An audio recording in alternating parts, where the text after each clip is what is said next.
Et salut à tous, salut à toutes, c'est Cher Pawan. Nous sommes le mardi 3 mars 2026 et je vais me relancer dans un point de situation pour l'Iran. Certains diront, mais qu'est-ce qu'il connaît de l'Iran, ce trou de balle de militaire? Il n'y a qu'à regarder LCI, on a tout compris, c'est tellement simple. On va vers une troisième guerre mondiale à cause de cet enfoiré de Donald Trump qui avait promis de ne jamais rentrer en guerre et de ramener tous les GIs de toutes les opérations militaires en cours de gauche et de droite. Sauf que c'est toujours un tout petit peu plus compliqué que ça. Et je me rends compte qu'il y a pas mal de gens sur mon canal et sur les réseaux qui sont perdus. Alors je vais essayer de refaire un point de situation en étant le plus, on va dire, le plus simple possible pour que vous ayez une compréhension générale de ce qui se passe, parce que les détails, c'est de toute façon bien trop compliqué. Quand on comprend, par exemple, que le Hamas est une création du Mossad, déjà beaucoup de gens pro-palestiniens sont complètement en court-circuit. Mais enfin bon, le monde n'est pas ce que vous pensez. Le monde est en miroir, le bien et le mal et le bien, et tout est inversé dans toutes ces configurations. Et au milieu de tout ça, on a un mec, un personnage, il s'appelle Trump, numéro 1, numéro 2, numéro 5, numéro 17, j'en sais que dalle, je pourrais pas vous le dire. J'espère que c'est le numéro 1. Mais bon, peut-être que ce n'est pas le cas.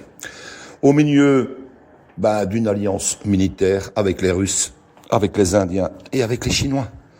Que vous le compreniez ou non, ça a une grande importance, puisque dans tout ce qui nous concerne avec l'Iran, vous devez comprendre que les intérêts des Américains, techniquement, ne sont pas ceux des Russes et des Chinois, qui veulent protéger la route de la soie, et qui, techniquement, à cette heure-ci, devraient défendre et appuyer à 150 milliards de pourcents l'Iran dans une lutte à mort contre les États-Unis d'Amérique et évidemment les méchants Israéliens, les sionistes. Donc un dans l'autre, comment comprendre cette histoire et comment se dire, mais oui, bordel, à gauche, nous on aime bien Trump, mais bon, merde quoi, hein, il fait la guerre avec Bibi maintenant, c'est quoi cette histoire? Faut arrêter de déconner quand même. Et de l'autre côté, on a les mollahs, de vrais enculés, hein, ils ont des millions de morts sur la conscience depuis les derniers siècles, on va dire. Même si c'est un peuple fier, le peuple iranien, avec une culture ancestrale, une vraie culture qui n'a absolument rien à voir avec le monde musulman dans sa grande généralité, le monde perse, peut-être le berceau de l'humanité, mais néanmoins dirigé par un enculé qui travaillait pour la CIA, qui s'appelait le Shah d'Iran, même si ce mec a essayé de faire le bien autour de lui, il s'y est mal pris, puisqu'il s'est fait dépasser par l'ayatollah Khomeini en 1979, je pense, ou 77, je sais plus. C'est pas le plus important, mais en attendant, que ce soit lui ou le suivant, et tous les précédents, tous ces gens ont été placés par la couronne d'Angleterre, hein, que les choses soient claires. Derrière tout ça, et même derrière les ricains et la CIA, il y avait toujours, de toute façon, l'ombre du MI6 et de ses prédécesseurs bien avant, pour instaurer, je veux dire, un système qui, depuis 100 ans en Iran, est de produire une manne de pognon à la couronne d'Angleterre et à la City de Londres, dont vous n'avez même pas l'idée du nombre de zéros derrière le 1. Voilà. Pour que vous compreniez déjà une situation pétrolifère, j'ai envie de dire, sachez, et c'est déjà bien expliqué dans plusieurs émissions que j'ai déjà partagées, le deal entre l'Arabie Saoudite et les Américains, c'est 50-50, hein, bénéf pour un et l'autre. Tandis que le deal, je veux dire, pétrolifère avec la couronne d'Angleterre britannique sur l'Iran depuis plus de 100 ans, c'est 3%, ok? Donc 3% pour les Iraniens, 97% pour la couronne d'Angleterre. Voilà. Autant vous dire que s'il y a quelqu'un qui n'a pas trop envie que Trump foute son nez en Iran, bizarrement, c'est un allié qui s'appelle, à cette heure-ci, Keir Starmer, un pédophile notoire dans la liste d'Epstein, qui, au bout du compte, fait des pieds et des mains pour éviter que Trump nettoie trop profondément, si vous voyez ce que je veux dire. Alors, c'est intéressant ce que je dis, parce que on est quand même à une espèce d'heure de l'histoire où il faudrait quand même choisir votre camp. Hein. Tout le monde dit « Ah, moi, je suis pour Trump ». Ok, moi, je suis pour Trump, je suis pour Poutine. Par contre, je suis pas pour les sionistes et je ne suis pas pour les européistes, Macron, Starmer et compagnie allemande, je ne sais plus son nom, l'OTAN, l'ONU, etc. Ça, c'est l'ennemi. Et puis dès qu'il y a un moment donné, Trump se décide d'aller nettoyer l'Iran, plus personne ne comprend rien puisqu'il se met avec les sionistes, j'ai envie de dire, avec Bibi. Et là, les gens se disent, papa, c'est quoi ce bordel? Moi, je ne suis plus avec Trump. Moi, je suis toujours avec Poutine, mais je ne suis plus avec Trump. Et donc, du coup, je vois un tas de gens qui commencent à se dire, au bout du compte, ils savent plus où ils sont. Voilà, ils seraient même dans le camp de Macron, Starmer et tout le bordel. Bon, soit, les gens font ce qu'ils veulent. La connerie est humaine et parfois elle n'a pas de limite, sauf celle de la compréhension. Voilà. Si vous comprenez les choses, tout est simple. Si vous comprenez pas les choses, vous choisissez mal votre camp. Et pendant la Deuxième Guerre mondiale, il y en a qui ont eu des surprises, surtout à la fin de la guerre. Donc, un dans l'autre, petit rappel, comme ça, rapidos, ne mettez pas mon podcast sur x2, parce que vous allez avoir du mal à comprendre, ou vous allez devoir le réécouter 4 fois. Parce que je parle très vite. Je parle très vite, parce que dans ma tête, ça fonctionne à du 2000 à l'heure, et tout ça est très clair dans ma tête. Voilà. Alors maintenant, je n'impose rien à personne, que les choses soient claires. Ça fait pas mal d'années que je fais le taf. C'est vrai que ma conception militaire, du fait que je suis un ancien militaire, est importante, mais n'empêche, je n'étais pas colonel ni général à l'armée. J'étais un petit adjudant, un instructeur dans l'infanterie. Ok ? Néanmoins, ma conception, elle est ce qu'elle est. Tu prends pas. Tu manges pas. Tu fais ce que je veux, parce que moi, je suis là pour informer les gens. Je suis un constatiste, moi, ok ? Je suis pas là pour améliorer vos vies. Je suis pas là pour faire que ça va mieux dans votre tête. Je suis pas là pour vous rassurer ou pour vous démotiver. Je suis pas là pour ça, moi. Je suis là pour expliquer les choses. Voilà. Et il se fait que tout ce que j'explique va dans un bon sens et pas celui du nouvel ordre mondial. Dieu est grand. Ok? Donc, c'est plus simple et c'est moins dangereux de m'écouter moi que d'écouter tous les autres trous de balles sur LCI, sur BFM TV, machin bidule, et encore pire, que les choses soient claires, d'écouter des réseaux où s'expriment un tas de pilules noires qui n'ont absolument rien capté au bazar. Parce que ceux-là vous annoncent un agenda 2030, c'est-à-dire, dans 4 ans, terminer les moritos, terminer d'aller faire un petit resto avec les amis, de partir au ski. Non, vous êtes dans une dictature, ok? Tremblez, bonnes gens, tremblez, c'est ça. Donc, on est dans un narratif extrêmement mortifère et ces gens s'y complaisent, sont convaincus d'avoir raison et du coup, comme ils sont convaincus d'avoir raison depuis tellement longtemps, jamais ils vont revenir en arrière. Ok, ça c'est aussi très humain. Moi, j'essaye de mon côté de me remettre en question environ tous les mois. Bon, en attendant, j'ai jamais dévié d'une virgule ni d'un iota dans mon narratif suivant Trump, une alliance militaire, Q, 1 et 4966 drops que j'ai dépioté, même si j'ai pas tout compris. Ok, donc un dans l'autre. Chacun sa vie, chacun le travail qu'il va mettre pour comprendre les choses, et en même temps, pour tous ceux qui ne reviendront jamais en arrière, néanmoins, ils feront partie des 4%, des 4% que Q annonce, ok, qui vont très mal vivre les choses, mais bon, c'est comme ça, c'est la vie. Donc, un dans l'autre, si vous avez une conviction qu'on va vraiment vers la merde et que vous allez avoir ce certificat numérique qu'on vous annonce quand même depuis 4 ans, qu'on n'aura plus de billets dans la poche, ce qu'on vous annonce depuis 4 ans, que l'OMS va reprendre toute la sûreté, malgré le travail de John Fitzgerald Kennedy Jr., dans quelques temps, ce qu'on vous annonce depuis 4 ans, sachez qu'on est en 2026 parce que je crois qu'il y a des pilules noires qui sont toujours en arrêt sur image 2020. Voilà. Ils sont restés bloqués. On appelle ça une faille temporelle. Donc faites bien gaffe à ce que je vous dis. On est dans le projet Looking Glass. Il y a des trous de verre. Il y a des trous du cul, mais il y a aussi des trous de verre. Donc dans l'autre, il y a des gens qui sont passés à travers le trou de verre, qui sont dans une autre ligne de temps. Et puis, il y a les trous de cul qui cherchent toujours l'entrée du trou de verre. Et ceux-là, ils sont bloqués. Et dans une espèce de faille temporelle, que certains pourraient assimiler, aficionados de la science à 2 balles, à des trous noirs. Voilà. Et ils sont absorbés par ce trou noir, convaincus que de continuer dans l'obscurité. Je ne sais pas si j'étais clair. Donc, vous savez que moi, je suis très friand d'images, et je ne vous prends pas pour des gosses de 5 ans ni de 15 ans, mais techniquement, ce sont les images qui marquent le plus. Voilà. Il y a peu de temps d'ici, je parlais beaucoup de la spiritualité, avec laquelle je n'ai aucun problème. tant que c'est de la bonne spiritualité, de la chose qui me parle. Seulement, évidemment, dans la spiritualité, vous en prenez 100, il y en a 2, 3 qui sont intéressants et qui sont pas à l'affût de s'enrichir. Et donc, à l'époque, je disais déjà, voilà, spiritualité, mais j'ai pas de problème, moi. Mais tout ce qui est spirituel, qui me met un doigt dans le cul pour aller me caresser la prostate, tout en me chuchotant namasté dans les oreilles, ça passe pas. Voilà. Ça va faire rigoler ceux qui l'ont déjà entendu une fois. Ça fera peut-être faire pleurer quelques pilules noires. Ça fera probablement rigoler de nouveau les nouveaux qui réécoutent mes podcasts. Mais c'est la vérité. Et vous devez savoir que la spiritualité avance de pair et en parallèle. Et j'ai beaucoup de respect pour les gens qui savent ce que c'est de la vraie spiritualité. Ceux qui avancent avec ça. Et ceux qui sont dans l'amour et la bienveillance pour expliquer les choses aux gens sans se prendre la tête ou se prendre pour des espèces de vedettes de la résistance. Bon, soit, revenons à nos moutons, puisque c'est d'eux qu'on parle. L'Iran, catastrophe évidemment. Revenez 1 mois et demi en arrière. Je suis en salon vocal chez Gab, X, avec l'ami Fajal, Marc, avec l'ami Tifo, et on en discute. Et toutes les chaînes de télévision sont en train de vous avertir que demain, le lendemain, le samedi, dimanche, c'est la cata, hein, 3e guerre mondiale, voilà, porte-avions là-bas, américains, ils vont attaquer l'Iran, c'est la merde, voilà.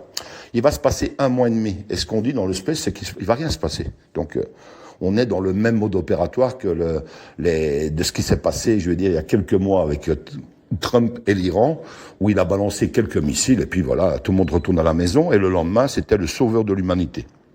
Ici, ça va être le sauveur de l'humanité, Trump, puissance 10, voilà. Ça, je peux vous annoncer, c'est pas une prophétie, mais quand tout sera terminé, tout le monde va dire, putain, bon, on a détesté Trump, mais là, c'est quand même du bel ouvrage, quoi. C'est quand même du jeu d'échecs 5 bandes, hein. Du jeu d'échecs 5D, ou du billard 5 bandes. Voilà, les deux. C'est ça, en fait. Hein, c'est du travail militaire, des bons militaires, ceux de la lumière, parce que aux États-Unis, vous devez comprendre qu'il y a 2 États-Unis d'Amérique. Il y a 2 Amériques. Il y en a une qui a été guidée par un tas de salopards qui a été instauré et installé par l'État profond, le Deep State, qui est devenu un Deep State international jusque chez nous en Europe, France, Belgique, Hollande et compagnie. Mais en attendant, ces 2 États-Unis n'ont rien à voir l'un avec l'autre. Et c'est ça le problème des pilules noires. Hein, les pilules noires savent très bien, vous savez que les pilules noires, ce sont des gens qui sont éveillés depuis bien plus longtemps que vous. Les vraies pilules noires sont très très éveillées, mais elles sont trop éveillées. Elles ne peuvent plus croire en rien. Impossible qu'il y ait un plan Q et encore moins un trou de balle comme Trump, ancien milliardaire, probablement enculeur de gosses, qui est cité dans la liste Epstein. Impossible que ce soit ce mec-là qui est en train de sauver le monde, et encore moins qu'il soit lui-même différencié des salopards d'avant, c'est-à-dire les Clinton, les Obama, les Bush et compagnie. Sauf que c'est le cas. Désolé, prenez-le comme vous voulez, absorbez-le, assimilez-le ou pas, mais c'est le cas. Et c'est ça la grosse différence que je fais également sur, je veux dire, tous ces acteurs de crise qui ont été remplacés dans le monde. Et il y en a beaucoup plus que vous n'imaginez. Qui fait que peut-être que le Trump numéro 1 n'était pas le meilleur des hommes, mais si l'Alliance a eu besoin du personnage Trump pour son plan, elle en a créé un deuxième, c'est pas un problème. Bon, revenons à nos moutons de nouveau. Il y a 1 mois et demi, moi j'explique qu'il n'y aura pas d'attaque de Trump sur l'Iran, pas dans l'immédiat en tout cas, et qu'au bout du compte, tout le monde s'excite pour pas grand-chose, la somme de toutes les peurs, événement effrayant de mort imminente. Est-ce qu'on y est maintenant avec cette attaque sur l'Iran ? Possiblement, c'est possible. Mais qu'est-ce que vous voyez ? Que voyez-vous à cette heure-ci ? Vous voyez un plan, une attaque, j'ai envie de dire chirurgicale, de Trump, qui dirige les États-Unis d'Amérique, mais qui contrôle également toute la clique de Benjamin Netanyahou, qui lui-même est remplacé. Les Israéliens font ce que les Américains disent, et pas le contraire, même s'il y a des gens pour le chanter. Donc, notre ami Trump utilise toute la puissance d'Israël pour son plan, et non pas pour détruire l'Iran, ce qui serait le cas si les Israéliens devait s'en occuper seul, avec une Hillary Clinton qui leur dirait go, go, go, ok? Vas-y, Bibi, écrase toutes ces merdes. Nous, on est derrière avec les porte-avions. Si t'as besoin, tu cries. Voilà, c'est ça qui sera arrivé. Seulement, vous n'êtes pas dans cette configuration. Vous êtes dans la configuration d'un Trump qui travaille avec l'Alliance et qui a sous ses ordres, Israël. Alors Israël, sionisme, machin, laissez tomber tout ça pour l'instant. Sachez qu'il y a peut-être plus un sioniste de merde au pouvoir en Israël et que la machine israélienne fait simplement ce qu'on lui dit de faire. Voilà, je peux pas être plus clair. Voilà. Donc un dans l'autre, oui, ils attaquent à un moment où on s'y attend moins. Ça fait des semaines que ça traîne et qu'est-ce qu'ils foutent? Ils attendent le deuxième porte-avions. Et puis subitement, il y a des renseignements. Les mollahs sont en train de prendre le thé à l'étage supérieur. Alors ça, si vous croyez celle-là, vous êtes vraiment un abruti de première, mais enfin, bon, soit. Ils vont déclencher une espèce de tempête du désert, version 2026, la fureur du lion, je ne sais plus quoi, quel nom à la con, ça me fait toujours rire. Mais en attendant, bon, ils déclenchent le bordel. Une bombe, plein de mollahs. Hein, c'est un truc de fou quand même. Hein. Et en même temps, ils n'ont pas tué Karamané, ils ont tué encore 10, 15, 20 officiers supérieurs de l'armée, entre guillemets, qui étaient en train de boire le thé, hein, je veux dire entre guillemets, à l'étage supérieur, à une époque où, tout comme, j'ai envie de dire Kadhafi ou même Saddam Hussein, avec un risque proportionné de 99,9999% de chances qu'ils vont s'en prendre plein la gueule, techniquement, toute cette année 2026, ils la passent à 400 mètres sous terre. Voilà. Ils prennent le thé, mais là-bas, en bas, tout en bas. Ils prennent l'ascenseur, ils descendent, et ils restent là-bas. Ils ont à bouffer. Peut-être même qu'ils ont... Pour les mollahs, ils ont peut-être quelques vierges en attendant les 100 qui les attendent là-bas au-dessus, j'en sais rien. Mais en attendant, c'est pas comme ça que ça se passe dans la réalité. Et c'est ça l'histoire. C'est que vous devez comprendre qu'il y a la réalité et puis il y a le film. Ok ? Dans la réalité, les choses se passent pas comme ça. Il y a toujours quelque chose qui ne va pas, comme on dit chez nous. Et à un moment donné, on frappe, et puis bon, on apprend 2 jours après que les mollahs, ils sont pas là où on les attend. Vous devez comprendre aussi que toute la structure militaire iranienne est complètement fragmentée. Je sais que c'est un peu compliqué à comprendre, mais ils ont mis un système en place de telle manière à ce que si vous décapitez le mollah, c'est pas grave. Il y a des grosses provinces. L'Iran est 3 fois plus grand que la France. Il y a des bases un peu partout. Il y a de quoi se planquer. Il y a de quoi se planquer pendant les 10 prochaines années, même avec des bombes souterraines que les Américains pourraient leur foutre sous la gueule. Mais en attendant, il est aussi question que, dans une réalité, pas dans le film, je parle de la réalité, que si vous déclenchez le feu sur l'Iran va écraser tout ce qu'il y a autour. Voilà.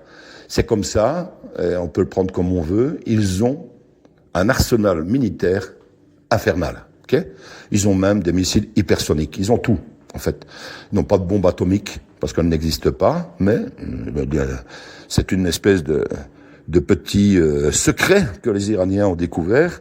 Comme eux ne l'ont pas, ils se sont dit, au bout du compte, Israël ne l'a pas non plus. Hop, ça c'est important, ça.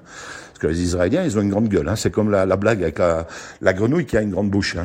Je sais pas si vous connaissez cette blague, mais bon, c'est jamais qu'une petite grenouille qui a une grande gueule. Voilà. Donc faites gaffe, faites pas chier Israël. On a de quoi vous atomiser, vitrifier. Sauf que non. Donc dans l'autre, quand les Iraniens savent ça, la donnée change. Hein. Okay ? Donc le rapport de force entre Israël et l'Iran, même si vous pensez qu'il est du côté israélien, il n'a jamais été en fait. C'est-à-dire que les Israéliens, l'armée iranienne est sacrément puissante et pourrait dans les 48 prochaines heures détruire Dubaï, Émirats Arabes Unis, tout le bordel, détruire 3 villes en Israël. Et qu'est-ce que vous voyez à part un petit missile qui tombe par-ci, un petit missile qui tombe par-là? Vous avez probablement des missiles iraniens qui viennent détruire des endroits qui sont, entre guillemets, décidés par les Américains.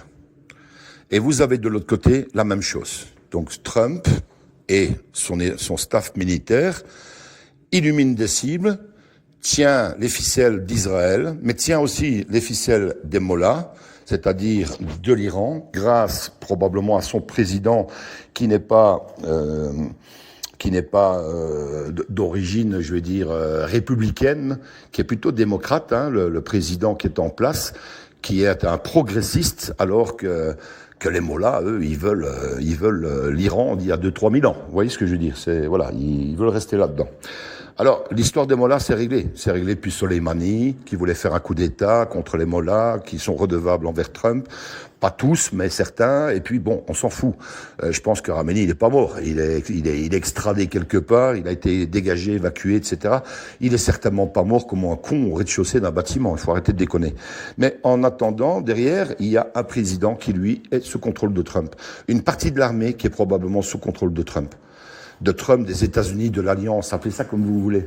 Donc, un dans l'autre, à partir du moment où vous êtes aux commandes d'une opération militaire américaine, israélo-américaine contre l'Iran, mais qu'en même temps, vous avez les cartes dans votre jeu d'un côté comme de l'autre, vous êtes dans un putain de film, et dans ce film, vous avez un spectacle américain à la Hollywood, parce que tout ça pourrait se régler même dans un bureau, administrativement, mais Trump, il a besoin du show.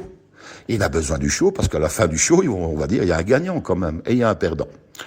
Alors, l'Iran ne sera pas perdant, comme Gaza ne sera pas perdant. Mais ça, ils ne le savent pas encore. Voilà. Par contre, le grand gagnant, ce sera Trump. Et avant les midterms, vous aurez un Trump qui sera un peu comme cet enculé d'Obama, avant de passer dans son deuxième mandat, qui a fait détruire la Team 6 de militaires Special Force qui allaient rechercher Ben Laden, qui se sont rendus compte que Ben Laden n'était pas le bon. Obama les a fait liquider pour avoir, cette médaille d'avoir tué Ben Laden. Non, il n'a pas tué Ben Laden. Ben Laden, il est peut-être toujours vivant en Iran. Il a toujours été d'ailleurs. Donc, qu'est-ce que Obama va devoir faire à l'époque? Taper des milliards de dollars aux Iraniens. Et pas que, hein, parce qu'il a envoyé plein d'autres choses, des petits cadeaux, uranium, tout le bordel, de l'or, des palettes de fric, tout le bordel. Tout ça pour qu'ils ferment leur gueule. Voilà. Les Iraniens, ils ont dit, écoute, grand, ouais, t'es gentil. T'es le premier noir à la tête des États-Unis. Nous, on en a sérieusement rien à foutre. Mais en attendant, Beben, il est chez nous. Hein. Si tu veux que ça sache, tu fais rien. Si tu veux pas que ça sache, tu cales du fric. Et la Clinton et Obama vont taper énormément de pognon sur la gueule des contribuables américains pour aller payer le secret ultime. Et Obama est devenu président une deuxième fois. Voilà, comme ça vous avez la vérité, qui a déjà été très très bien expliquée par Frédéric Boussard 1, 2, 3, 5 fois. Donc un dans l'autre. C'est assez stupéfiant, puisque lui, il dirige tout le bordel, Trump. Je sais que c'est complètement inimaginable, mais il n'est pas dans la réalité. La réalité, vous n'êtes pas sur la bonne ligne de temps. Hein. Si, on est sur la bonne ligne de temps. On n'est plus sur la mauvaise, c'est ça que je veux dire. Donc, un dans l'autre, Trump, est capable de gérer tout son petit monde. Et quand il décide d'attaquer l'Iran, il sait très bien que c'est le moment de show must go on, ok ?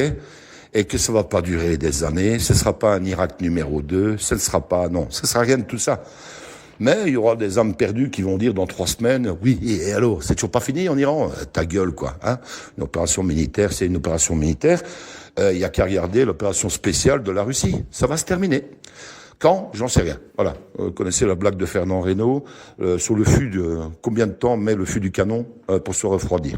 Allez voir la blague, vous aurez compris qu'est-ce qui se passe avec l'alliance militaire. Voilà. Fernand Reynaud, pour ceux qui ne savent pas qui c'est, un des meilleurs humoristes français.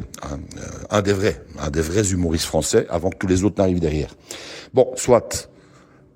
Revenons à nos moutons une 3e fois. Trump procède à une attaque sur l'Iran à un moment T avec les Israéliens. Mais il y a des fils de pute, hein, on le sait bien, hein, le Mossad, machin. Oui, ils contrôlent, mais sous contrôle, qu'est-ce qu'on appelle sous contrôle? Et là, on apprend par Tucker Carlson, moi je l'ai vu ce matin, Tucker Carlson, qu'est-ce qu'il dit? Faut faire gaffe avec ce putain de Mossad, même si, Trump fait du bon boulot là-bas, mais on vient d'arrêter des agents du Mossad qui avaient des projets de taper des bombinettes, des bombes, hein, pour des faux drapeaux, non pas en Iran. Ça, ils s'en sont déjà occupés, déjà plusieurs fois. Vous devez savoir que le chef des services secrets iraniens était un mec du Mossad. Bon, pour vous expliquer que les cons du dîner de cons ne sont pas qu'à Gaza avec le Hamas, ils sont aussi chez les Iraniens. Bon, il y a beaucoup de musulmans très très gentils et très sympathiques, mais ils sont beaucoup trop naïfs. Donc les plus malins, c'est quand même les Israéliens, les sionistes, parce qu'ils ont une espèce d'expérience dans la putanerie, quoi. Vous voyez, dans la fisse de putanerie. C'est les spécialistes, c'est les meilleurs, c'est le Mossad. Il n'y a pas mieux qu'eux. Voilà, le Mossad, il n'y a pas d'erreur, c'est le sieur, ok. Donc il n'y a pas mieux qu'eux. Il y a ceux qui essayent de faire comme eux, même le MI6, service secret allemand, qui sont pas les derniers, service secret américain. Au niveau fils de putanerie, c'est pas de l'égalité, mais c'est juste derrière. Et donc ça travaille de main dans la main depuis extrêmement longtemps. Et même si Trump fait le taf, il y a encore des enculés du Mossad qui se disent on va accélérer le processus. On va aller taper des bombes à Dubaï, on va en mettre peut-être dans un centre commercial dans les Émirats arabes ou aussi chez le prince Ben Salman. Comme ça, on va pouvoir mettre tout ça sur la gueule des Iraniens. Oui, mais Trump, il veut pas ça. C'est pas ce qu'il demande, lui. Donc, non seulement il doit mener une guerre éclair sur l'Iran avec ses enfoirés de sionistes qui sont sous contrôle, qui sont probablement même remplacés par peut-être des vrais Israéliens, on peut l'espérer, dans les généraux, etc., avec un Bibi qui est remplacé. Mais en même temps que ça, il doit se battre sur le principe qu'il y a encore des false flags qui risquent. Donc il faut encore lutter contre ça, détecter ces salopards et les mettre hors d'état de nuire. Dans tout ce game où vous avez des missiles iraniens qui pleuvent sur Israël, dont 99,9% sont stoppés par le dôme, beaucoup sont aussi explosés en l'air avec des débris qui retombent et qui créent des incendies, qui sont très spectaculaires, mais qui ne sont pas vraiment de la destruction pure et dure. Donc, j'ai envie de dire que tout ce qui arrive de l'Iran est assez vite détruit, et en même temps, de temps en temps, on en a un qui passe. Pourquoi ? Parce que Trump, il a envie que de temps en temps, il y en a un qui passe. Autrement, c'est pas du jeu. Un peu comme dans la cour de récréation. Il dit, bon, il faut quand même que ça reste un peu crédible, cette histoire, hein. Donc, il dit, bon, celui-là, on le laisse passer. Et en plus, il est ciblé. Il est ciblé sur un truc de merde israélien. Laisse-le tomber. Voilà. Pigez un peu le topo. Donc, à un moment donné, il vide ses bases américaines. Il n'y a plus un Pékin dans les bases. Ils sont en train de faire du camping, là. Ils sont sous tente, dans le désert. Ils boivent du thé et ils mangent du couscous. Et les bases sont vides. Et boum, il y a une base en moins, 3 bases en moins, il y a 4 militaires américains qui sont morts. Fantastique, dans une putain de 3e guerre mondiale, 4 morts. Maintenant, on a 6, hein, attention. Hein. Là, on est dans un génocide. Là, je parle comme tous les enfoirés qui essaient de me faire croire depuis déjà pas mal de temps qu'il y a un putain de génocide à Gaza. Ben là, vous avez un génocide de militaires américains. Il y en a 4 qui sont morts, maintenant il y en a 6. Alors, il y a 100 blessés par-ci, 40 morts par-là. Bon, que les choses soient claires, hein, une bonne fois pour toutes. Hein, et je le dis aux pinous noirs à qui je m'adresse là maintenant, hein, qui sont spécialistes de la mortifère et de la mort qui tue. Si maintenant vous êtes convaincus qu'on va vraiment vers un nouvel ordre mondial et que notre capitaine Trump est vraiment un Shabalovitch, c'est-à-dire le même acteur, entre guillemets, du vrai film de la merde, de la mort qui tue, que Clinton, sachez que dès qu'il y a un départ de conflit entre l'Iran et Israël, dans les 24 heures, il y a 10 000 morts. Dans les 36 heures, il y a 100 000 morts. Et je veux dire, après une petite semaine, vous avez une guerre mondiale, ok ? Avec des millions de morts, parce que là, il commence avec du plus gros. Pas de la bombe atomique, mais du lourd, quoi, hein, du bien merdique. Et c'est comme une espèce d'onde de choc, ça commence par tous les pays du Golfe, pour à un moment donné s'écarter, avoir des missiles qu'on ne connaissait pas, iraniens, qui tombent sur les premières îles de Grèce, pour arriver, boum, une qui se perd en France. Trump l'a dit, hein, et ils ont de quoi même envoyer sur les États-Unis, possiblement, hein, donc faut faire gaffe quand même. Hein. Donc lui, il essaye de tenir tout le monde en laisse. C'est pas évident, mais il y arrive. Et il est dans sa guerre éclair. Voilà, on est 4 jours après les premières frappes, 6 morts dans les GIs, peut-être possiblement une trentaine de morts en Israël, probablement 200-300 en Iran, peut-être même 2-3 000, ok. Vous n'êtes pas dans un génocide ni dans une guerre mondiale. Et ça, c'est quand même c'est quand même important de le comprendre. Alors, vous voyez, je ne suis pas en train de parler comme les géopoliticiens de plateau qui sont quand même payés 5 à 10 000 euros par mois pour vous raconter de la bullshit.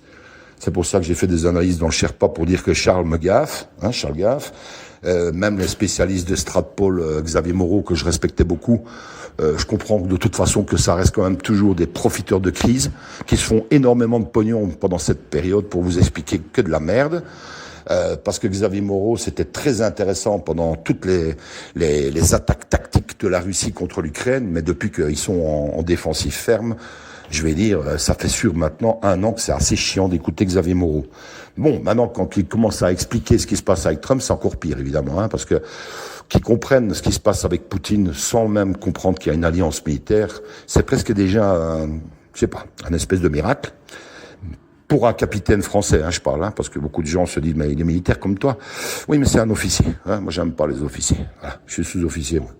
Moi, je suis un ancien sergent. Ok, je suis pas un capitaine, un commandant, machin.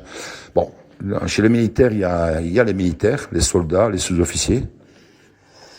Sous-officier, c'est entre le marteau et l'enclume. C'est entre le soldat et l'officier. Et puis au-dessus, il y a les francs-macs. Ok, pigé. Allez, on passe à autre chose.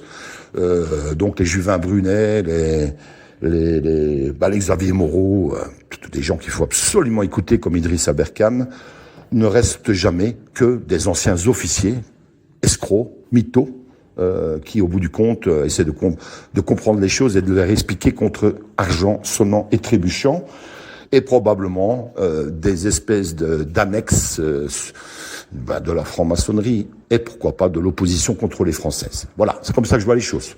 Je n'impose ça à personne, suivez qui vous voulez. J'ai certainement pas besoin ni de Juvin Brunet pour comprendre ce qui s'est passé au Bataclan, ni besoin de l'autre Gugus qui est réfugié à Moscou pour comprendre qui est Poutine. Voilà, j'ai jamais eu besoin en fait.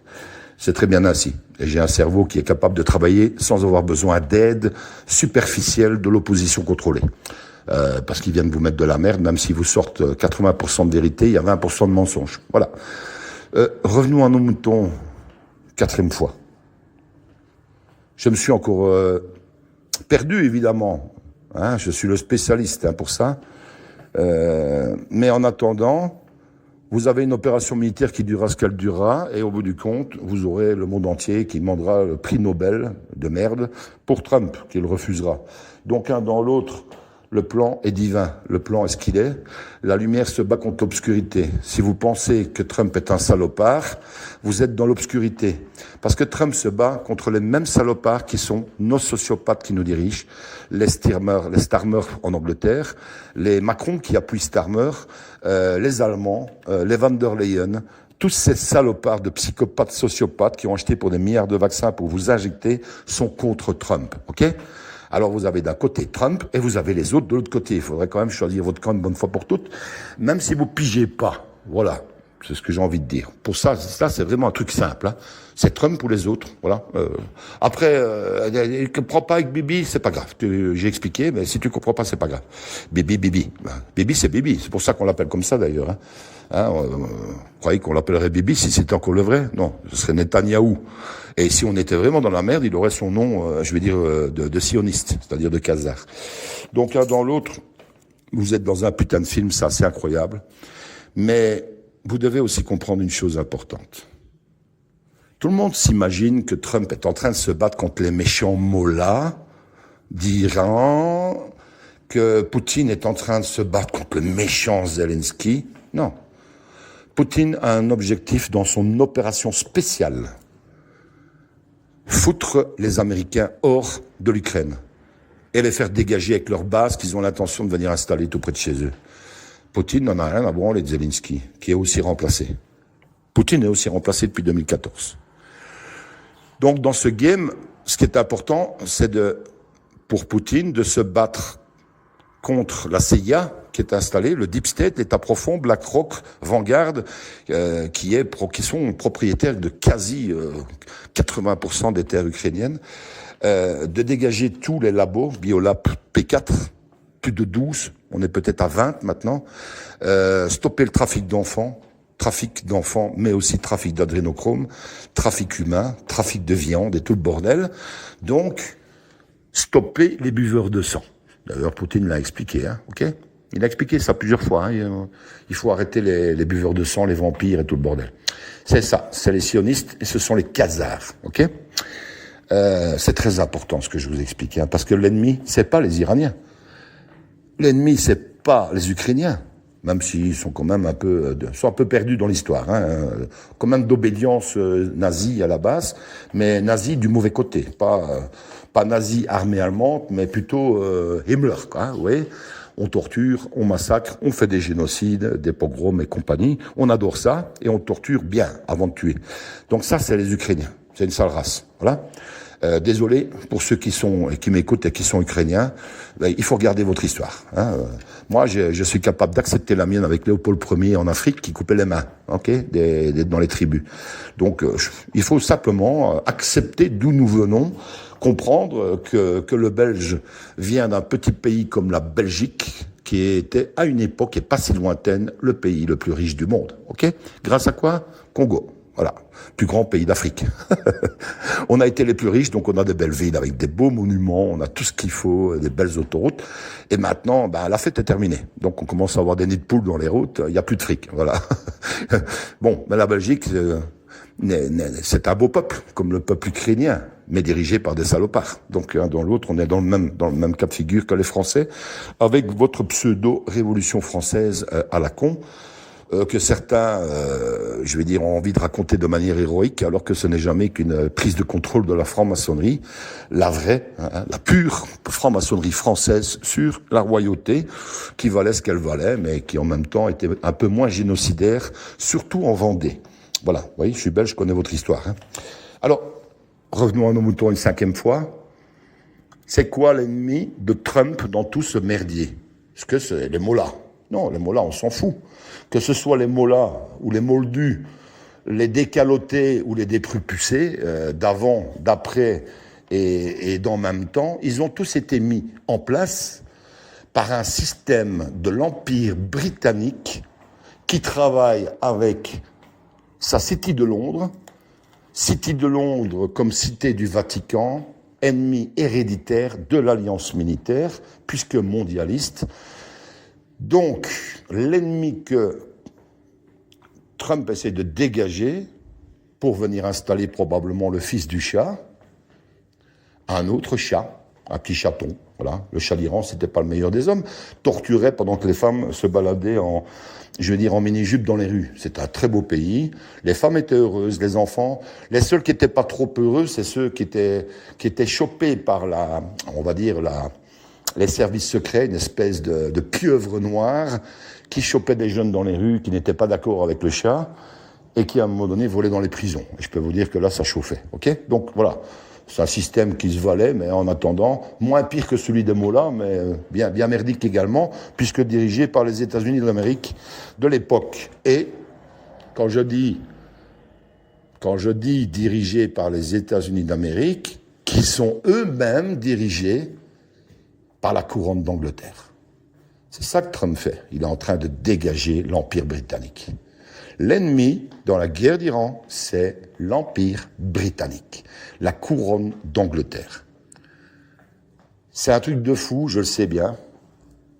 Mais quand on connaît l'histoire anglaise déjà, que peu d'Anglais connaissent peut-être à cette heure-ci, il faut comprendre que l'Empire britannique a fait extrêmement de dégâts en Inde, avec le vol de l'humanité de toutes les richesses de l'Inde pendant plus de 100 ans, pour en arriver à faire la même chose avec des autres pays tout autour du monde, et notamment l'Iran, en plaçant des gens politiquement à la solde de l'Empire britannique, qui donneront 97% du pétrole pour en garder 3 pour eux, qui fera que les Iraniens, qui est un magnifique peuple guerrier, ancestral, a perdu toute sa magie à cause de ces salopards. C'est un peuple éteint, les Iraniens.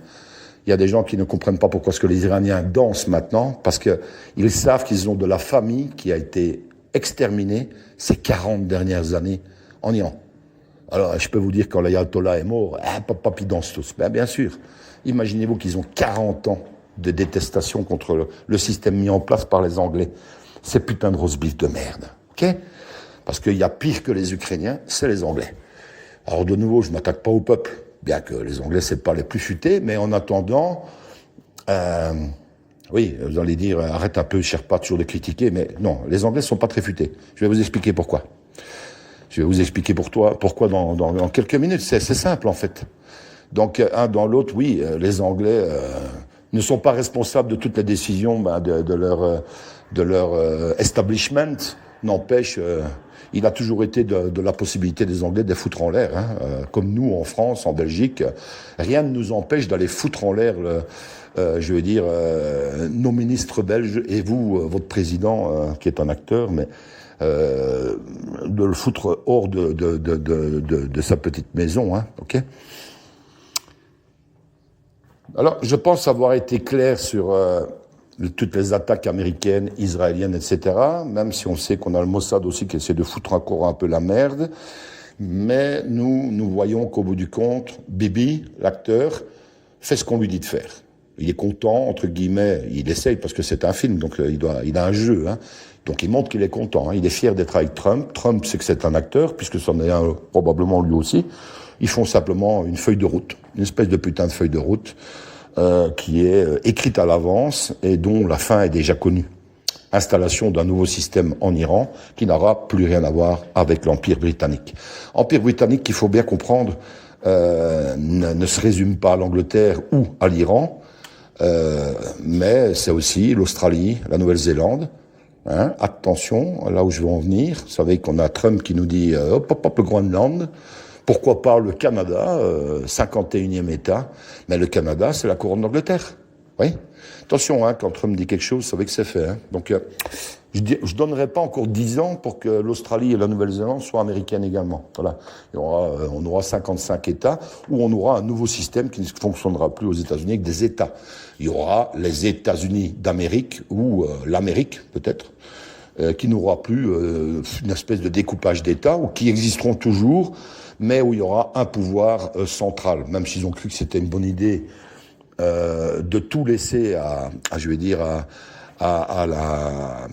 la décision de chaque État. Moi, je trouve pas super normal dans un pays comme les États-Unis d'avoir des États où il y a la peine de mort et d'autres où il y en a pas. Il y en a certains, ils pendent, d'autres c'est injection létale, un autre c'est la chaise électrique. Bon, c'est quand même un truc bizarre. Donc la justice est aussi à plusieurs vitesses, les peines de mort sont pas les mêmes, etc., etc. Non, c'est pas comme ça que ça doit aller. Mais enfin, soit, c'est un autre problème. Bon.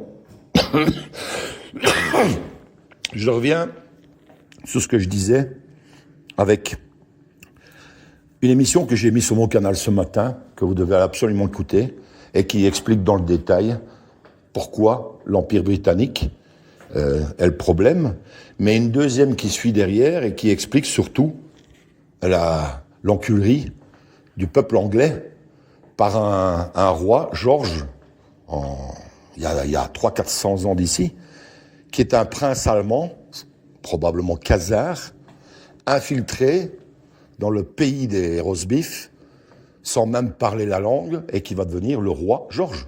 Pour avoir le roi George Ier, 2, 3, 4, 5, pour arriver à George V, qui lui va disséminer son nom de Saxe-Cobourg-Gotha avant de l'effacer. Donc si vous avez écouté cette émission qui est lue par une IA, mais qui est très très intéressante, vous comprenez qu'à une époque, l'Angleterre avait une reine, et que si on devait aller chercher la suivante ou le suivant, c'était un catholique. Il n'en était pas question.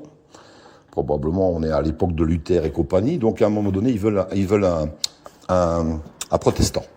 Et dans l'arbre généalogique, le premier qui tombe, c'est un prince allemand. Ça tombe bien, c'est un khazar, probablement. Je n'en suis même pas sûr, mais imaginons, puisque tels les coucous, les spécialistes des khazars, depuis qu'ils ont fait la fuite, entre guillemets, de la khazarie, que la Russie en 700 a tenté de détruire, l'Empire khazar, sont tous foutus le camp dans l'Europe. Et là, ils ont vu une belle possibilité, c'est d'aller foutre un prince allemand en Angleterre. Le mec ne parle pas l'anglais, le deuxième parle très peu avec un accent, le George II, mais en attendant, à l'insu du plein gré du peuple, qui va quand même comprendre la carotte assez rapidement, c'est un Allemand qui se retrouve à diriger l'Angleterre. Et puis la vie est belle, c'est comme ça continue. Mais Georges V, lui, va avoir une idée de génie, parce qu'il sent que c'est quand même assez compliqué, Première, Deuxième Guerre mondiale. Le peuple sait que c'est un putain de casque à pointe et de chleux, quoi. En plus, peut-être, probablement sioniste. Et qu'est-ce qu'il va faire?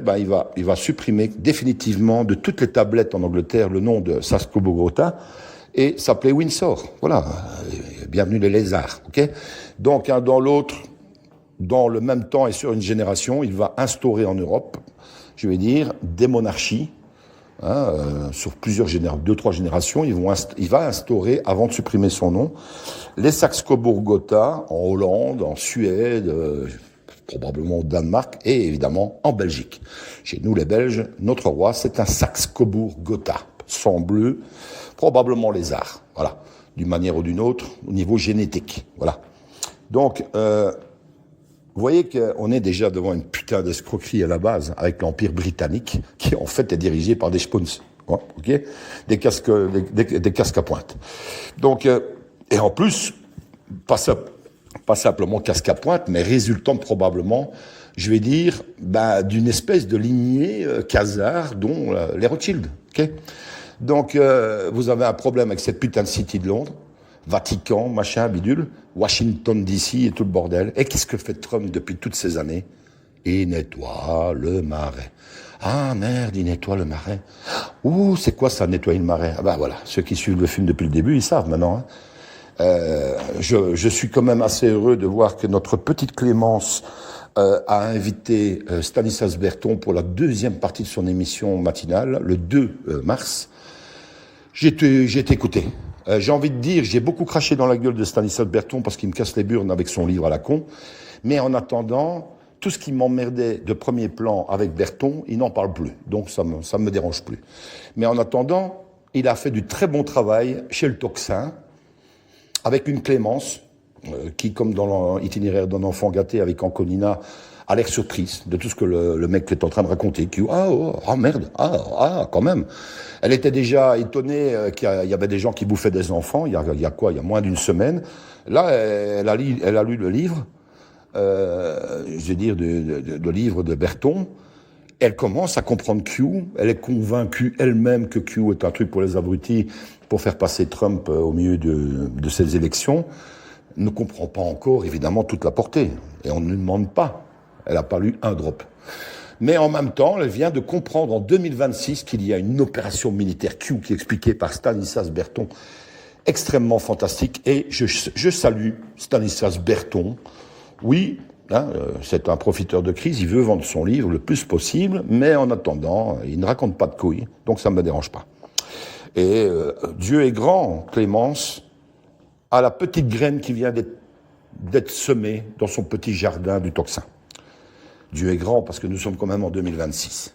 Et que des trous de balles dans mon genre, bon, ça commence à devenir épuisant, quoi. Là, depuis 5 ans, moi, j'arrête pas, quoi. Et en 2020, bien avant les décodeurs qui n'ont jamais accepté l'histoire, je parlais, dans ma toute première analyse, des bouffeurs de bébés et tout le bordel. Voilà, donc l'un dans l'autre, l'adrénochrome et tout le bordel, tout ça, j'ai jamais eu de problème à en parler parce que je suis dans la conviction que ça existe. Mais il y a eu quand même 5 ans où ça existait, mais il fallait pas en parler, parce qu'on n'était pas sûr. C'est aussi la capacité pour certains, dans cette grande résistance, de porter leurs couilles ou pas. Voilà, j'ai envie de dire. Ils se reconnaîtront. Voilà, pour le reste, je pense avoir fait le tour. Empire britannique, l'Iran, Trump, pilule noire, pilule rouge. Et j'ai envie de vous dire que the best is yet to come. Et à la fin, c'est Dieu qui gagne. Ils l'auront tous dans le cul. Je vous souhaite une bonne journée ou une bonne soirée si vous m'écoutez en plein milieu de la nuit. Une bonne nuit. Et le Sherpa vous salue bien bas. Fin des émissions.